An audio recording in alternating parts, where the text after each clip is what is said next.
నమస్తే బ్రదర్, ఎలా ఉన్నారు? ఈ మధ్య ఆన్లైన్ బెగ్గర్స్ అయితే ఎక్కువైపోయారు. ఒకటి, మనిషి సంతోషంగా సుఖంగా బతకాలంటే అత్యాశకి పోకూడదు, మనసం ఉన్నంత వరకే కాళ్ళు చాపుకోవాలి. సెకండ్ వన్ వచ్చేసి మనిషి మెంటల్గా ఫిజికల్గా స్ట్రాంగ్గా ఉన్నంతసేపు ఎవరి దగ్గర చేయి చాచి అడగకూడదు. ఖచ్చితంగా ఒళ్ళొంచి ఏదో ఒక పని, ఏదైనా సరే నీకు వీలైన పని ఏదో ఒకటి చేసుకోవాలి. అప్పుడే మనిషి ఎవరి దగ్గర చేయి చాచాల్సిన అవసరం అనేది రాదు. సో మహిదర్ వైబ్స్ అని మీకు తెలుసు, ఆల్రెడీ తెలిసే ఉంటారు. ఆయన జబర్దస్త్లో పనిచేసి ఆ తర్వాత సొంతంగా ఛానల్ ఓపెన్ చేసుకున్నాడు. సినిమా రివ్యూలు అలాంటివి ఇస్తూ ఉంటాడు. ఆయనకి చాలా తక్కువ టైంలో ఎక్కువ రీచ్ వచ్చింది. అంటే ఆయన జబర్దస్త్లో పనిచేశాడు కాబట్టి చూసిన ముఖం అవడంతో చాలామంది కూడా ఆయన్ని అభిమానించారు. ఆయన వీడియోలకి అనుకోకుండానే అట్రాక్ట్ అయిపోయారు. మొత్తానికి ఆయనకి అనుకున్న దానికంటే ఎక్కువ రీచ్ వచ్చింది. నాకు తెలిసి యూట్యూబ్ హిస్టరీలో ఆయన వీడియోలకు వచ్చినంత రీచ్ ఇంకొకరికి రాదేమో అనిపిస్తుంది. నీకు అసలు ఒక సింపుల్గా చెప్తాను, ఆయన యొక్క బేసిక్ రెవెన్యూ ఎంత ఉంటుందో మనం జస్ట్ ఊరికే మాట్లాడుకుందాం. ఒక 1 మిలియన్ వ్యూస్ వస్తే 1,00,000 పైనే డబ్బులు వస్తాయి. ఆయన మొన్న కేవలం ఒక సంక్రాంతి సీజన్లోనే దాదాపుగా కేవలం ఆ 4-5 సినిమాలకే ఒక 4-5 లక్షలు సంపాదించుంటాడు. ఓవరాల్గా ఆయనకి 1 మంత్ మొత్తం వచ్చేసి దాదాపుగా 5 నుంచి 10 లక్షల రూపాయల రెవెన్యూ వస్తుంది. ఇంకో విషయం ఏంటంటే, సినిమాలకి రివ్యూలు ఇచ్చేటప్పుడు ఆ సినిమా నిర్మాతలు ఎవరైతే ఉంటారో వీళ్ళని అప్రోచ్ అయ్యి సినిమా రివ్యూలు పాజిటివ్గా ఇవ్వాలని చెప్పేసి ఆయనకి డబ్బులు కూడా ఇవ్వడం జరుగుతుంది. మీరు సరిగ్గా గమనించారో లేదో, ఆయన 2 సార్లు రివ్యూ చెప్తాడు. ఏ సినిమా అయినా రిలీజ్ కానివ్వండి, ఖచ్చితంగా 2 సార్లు రివ్యూ చెప్తాడు. రీసెంట్గా రిలీజ్ అయిన రాజాసాబ్ సినిమా విషయానికి వస్తే, రాజాసాబ్ సినిమాకి ఫస్ట్లో సూపరు బంపరు భలే ఉంది, సినిమా ఖచ్చితంగా చూడాలన్నాడు. కానీ సెకండ్ రివ్యూలో నాకు అంతగా అనిపించలేదు అని చెప్పాడు. అంటే అప్పటికి తన ఛానల్ పైన తన పైన వ్యతిరేకత రావడంతో ఆ సినిమాకైతే మళ్ళీ మాట మార్చాడు. అలా ప్రతి సినిమాకి, ఒక సినిమాకని కాదు, పెద్ద సినిమాలు ఏది రిలీజ్ అయినా, రామ్ చరణ్ కానీ, పవన్ కళ్యాణ్ కానీ, ఎన్టీఆర్ కానీ, అల్లు అర్జున్, ఇలా స్టార్ హీరో సినిమాలు ఏవి రిలీజ్ అయినా సరే ఫస్ట్ ఆఫ్ ఆల్ అయినా సినిమా బాగుంది, సూపర్ హిట్ అని చెప్తాడు. మళ్ళీ రెండో వీడియో చేసి ఆ సినిమా అది ఉంది, ఈ సినిమాలో ఇలా ఉంది, ఆ సినిమాకి అలా ఉంది, ఇలా ఉంది, సినిమాలో పాజిటివ్స్ అండ్ నెగిటివ్స్ అన్నీ చెప్పి సినిమా నచ్చలేదని చెప్తాడు. అంటే ఫస్ట్ ఆఫ్ ఆల్ ఆయనకి ఆ నిర్మాతలు ఎవరైతే ఉంటారో అంతో ఇంతో డబ్బులు ఆఫర్ చేస్తారు. ఇక చిన్న సినిమాల వాళ్ళ విషయం అయితే మనం ప్రత్యేకంగా చెప్పాల్సిన పని లేదు. ఆయనకు డబ్బులు ఇస్తారని స్వయంగా ఆయనే ఒక ఇంటర్వ్యూలో చెప్పాడు. కావాలంటే మీరు కూడా చెక్ చేసుకోండి. సో ఇలా రివ్యూలు చెప్పినందుకు, మామూలుగా వీడియో చేసుకున్నందుకు డబ్బులు వస్తాయి.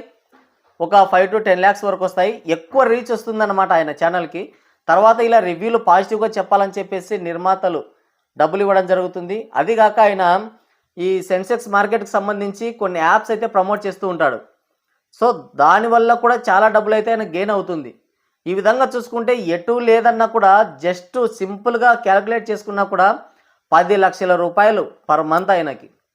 అంటే ఇక మీరు అర్థం చేసుకోండి ఆయన రేంజ్ ఏంటో, ఆయనకు వచ్చే వ్యూస్ ఏంటో, ఆయనకు వచ్చే రెవెన్యూ ఏంటో ఇంకా మీరే అర్థం చేసుకోండి. అలాంటి జబర్దస్త్ మహిదర్ ఇప్పుడు నాకు నష్టం వచ్చింది, నేను ఒక కేఫ్ పెట్టా, ఆయన కేఫ్ పేరు ఏదో ఉంది, ఒక కేఫ్ స్టార్ట్ చేశాను, దాంట్లో లాసెస్ వచ్చాయి, నాకు మీరేమన్నా డబ్బులు సాయం చేయండి, నేను ఛానల్ అమ్మేస్తున్నాను అని టైటిల్ పెట్టి, నేను ఛానల్ అమ్మేస్తున్నాను అందుకని మీరు నాకేమన్నా సాయం చేయగలిగితే చేయండి అని అడుగుతున్నాడు. మీరు ఒకసారి సరిగ్గా గమనిస్తే ఆయన వీడియోస్లో ఆయనే చెప్పాడు, ఆయన సేవింగ్స్ అకౌంట్ మొత్తం వచ్చేసి 65 లక్షల రూపాయలు, ఒక 20 లక్షల రూపాయలు అప్పేమో తీసుకొని ఇచ్చాడు. సో ఓవరాల్గా చూసుకుంటే దానికి ఒక 70 to 80 lakhs వరకు అయితే ఖర్చు అయిందంట. సరే అలా చూసుకున్నా కూడా కేఫ్ అమ్మేసిన ఒకవేళ నష్టాలు వచ్చినా కూడా మరీ ఆ రేంజ్లో నష్టాలు రావు కదా. సరే నీకు నష్టం వచ్చిందో లాభం వచ్చిందో అవన్నీ వదిలేసేయి, పక్కన పెట్టేసేయి. నీ ఛానల్ ఒక్కటి అమ్మేసుకున్నా కూడా మొత్తం టోటల్గా నీ అప్పులన్నీ కూడా తీరిపోతాయి. 50 లక్షల రూపాయలు నష్టం వచ్చిందంట. ఆ 50 లక్షల్ని వ్యూయర్స్ని అడుగుతున్నాడు. అంటే మనం ఇవ్వాలి, సారీ మీరందరూ ఇవ్వాలి, నేను కూడా యూట్యూబర్ని కదా, మీరందరూ ఇవ్వాలి. సో ఇదొక స్కామ్ అన్నమాట. బాగా ఈ మధ్యన చూసుకుంటే అయినా ప్రతి వీడియోలో కూడా మంచి మంచి హ్యాపీ మూమెంట్స్ అన్నీ పెట్టడం, చాలా సంతోషంగా ఉన్నానని చెప్పడం, ఆ తర్వాత కేఫ్ వీడియోలు పెట్టడం, ఆ తర్వాత ఆయన వైఫ్ వీడియోలు పెట్టడం, పెళ్లి వీడియోలు కావచ్చు, ఇంకో వీడియోలు కావచ్చు, ఇంకో ఛానల్ స్టార్ట్ చేసి అవన్నీ కూడా చాలా హ్యాపీగా నడిచిపోయింది అన్నట్టు చూపించి ఇప్పుడు సడన్గా మన ముందుకు వచ్చేసి నాకు నష్టం వచ్చింది, నాకు డబ్బులు సాయం చేయండి అంటున్నాడు. ఇది పక్కా స్కామ్. అసలు నెలకి 10 లక్షల నుంచి 15 లక్షల రూపాయల రెవెన్యూ వచ్చే ఒక వ్యక్తికి ఒక 50 లక్షల రూపాయలు కట్టడం అనేది పెద్ద విషయం కాదు. గట్టిగా కొడితే తిప్పి కొడితే 5 నెలల్లో కంప్లీట్ చేయొచ్చు. మహా అంటే 7-8 నెలల్లో ఒకవేళ నీ అవసరాలకు వాడుకున్నా కూడా ఒక 7 to 8 మంత్స్లో మొత్తం క్లియర్ చేసేయచ్చు. అలా కాకుండా ఎవరైతే సబ్స్క్రైబర్స్ ఉంటారో వాళ్ళని అడుగుతున్నాడు. ఇది పక్కా స్కామ్. మీకు సింపుల్గా ఒక క్యాలిక్యులేషన్ చెప్తాను వినండి. ఆయనకి 1 మిలియన్ సబ్స్క్రైబర్స్ ఉన్నారు, 1 మిలియన్ పైనే ఉన్నారు.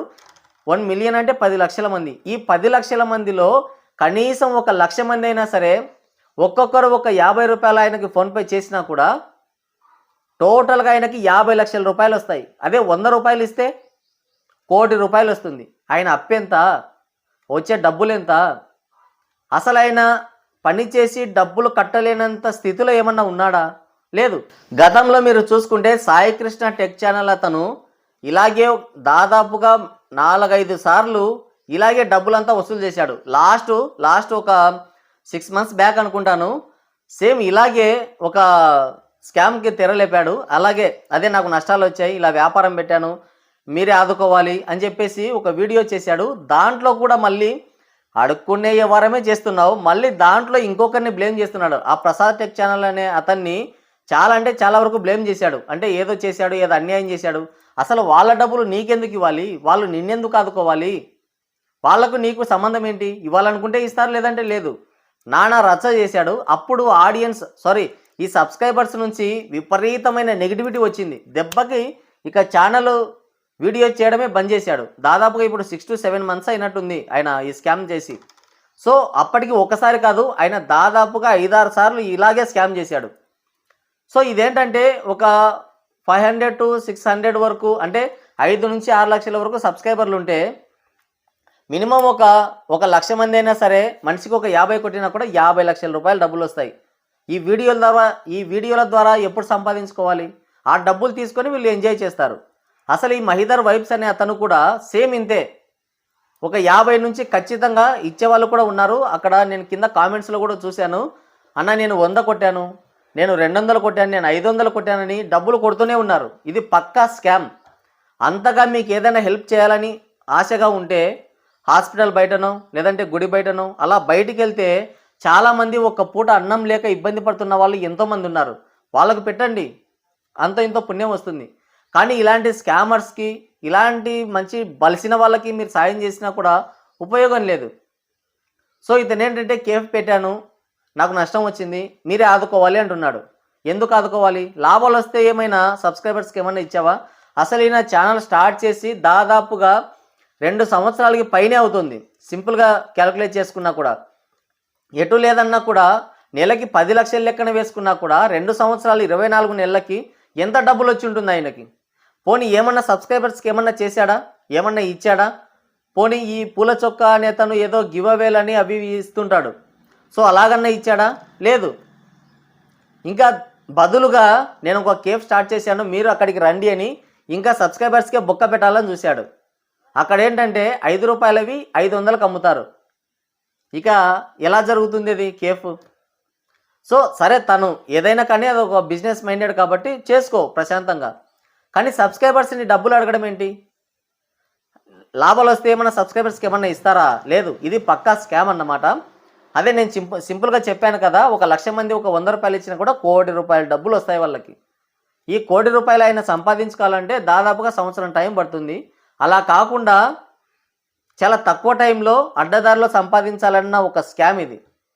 సో అతను నిజంగా కష్టాల్లో ఉన్నాడు, మనం ఏదన్నా సాయం చేయాలి అంటే అతను పని చేసుకోగలుగుతున్నాడు, ప్రశాంతంగా ఉన్నాడు, ఛానల్ అమ్మేయచ్చు, లేదంటే ఛానల్ నుంచి వచ్చిన డబ్బులతో నెలకింత డబ్బులు కట్టేయచ్చు. ఇప్పుడు సింపుల్గా 10 లక్షల డబ్బులు వచ్చినప్పుడు 5 లక్షలు వాళ్ళకి అప్పు తీర్చేసి ఇంకో 5 లక్షలు తను వాడుకోవచ్చు. సింపుల్గా అయిపోతుంది కదా. మహా అంటే ఇప్పుడు మనకి ఈఎంఐస్ లేవా? ప్రతి దాని మీద ఈఎంఐస్ ఉన్నాయి. మనమేం డబ్బులు కట్టుకోవడం లేదా ప్రతి నెల?